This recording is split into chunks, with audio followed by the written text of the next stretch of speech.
આ છે સેટી. આ સેટીમાં છે ને ઓછાડવાનો બાકી છે. અત્યારે આમ જેમ તેમ પડી છે, તો આપણે હવે એમને એકદમ વ્યવસ્થિત ઓછાળ પાથરી અને વ્યવસ્થિત કરી નાખશું.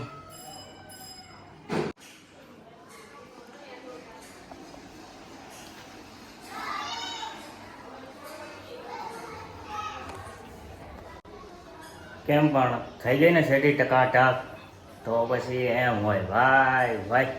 અબે સાલે. હલો, તો મમ્મી અત્યારે વેણે છે મેથી.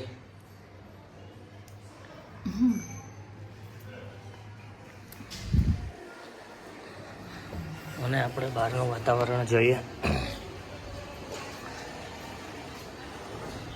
જો ધીમો ધીમો વરસાદ આવે છે અને વાતાવરણ એકદમ મસ્ત છે.